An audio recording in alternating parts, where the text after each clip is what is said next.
एकदम फ्रेश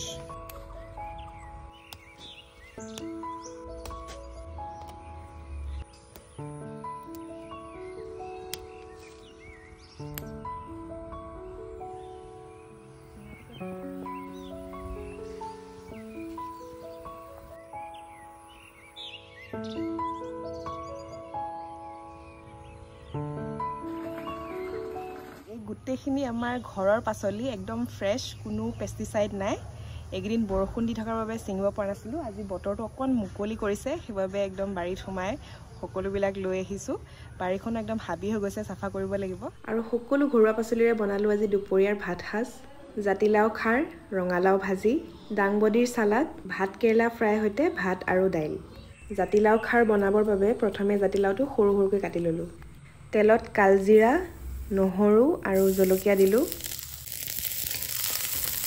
জাতিলাওখিনি দিয়ে অলপ সময় ভাজি ললো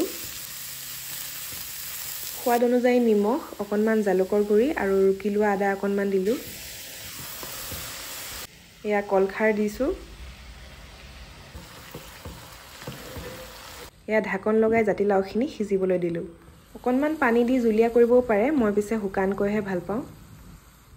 ডাংবডি সালাডৰ বাবে ডাংবডিখিনি সৰু সৰুকৈ কাটি বইল কৰি ললো 4-5 মিনিট মান বইল কৰিলে হ'ব চাব যাতে ডাংবডিখিনি ক্ৰাঞ্চি হৈ থাকে নহৰু আদা আৰু জলকীয়া খুন্দি লৈছো একেলগতে মিহি মিহিকৈ কাটি লোৱা পিয়াজ নিমখ জালুকৰ গুড়ি আৰু নেমু অকণমান চেপি দিছো গোটেইখিনি মিলাই ললো আৰু শেষত কেইটামান শুকানকৈ ভজা বাদাম দি দিছো ভাত কেৰেলা ফ্ৰাই বাবে প্ৰথমে ভাত কেৰেলাটো সকল সকলকৈ কাটি লৈছো বেসন অলপ পিঠাগুড়ি হালধি গুড়ি নিমখ আৰু কেইটামান কালজিৰা পানী দি মিক্স কৰি ললো ইয়াতে আপুনি বিচাৰিলে বেলেগ মছলাও এড কৰিব পাৰে ভাত কেৰেলা কেপিছ এই বেসনৰ মিক্সচাৰত হানি অকণমান কম জুইত ফ্ৰাই কৰি ললো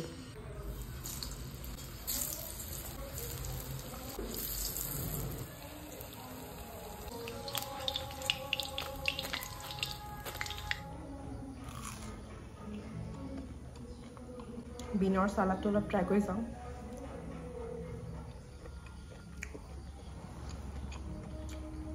একদম ফ্ৰেছ বঢ়িয়া ক্ৰাঞ্চি হৈ আছে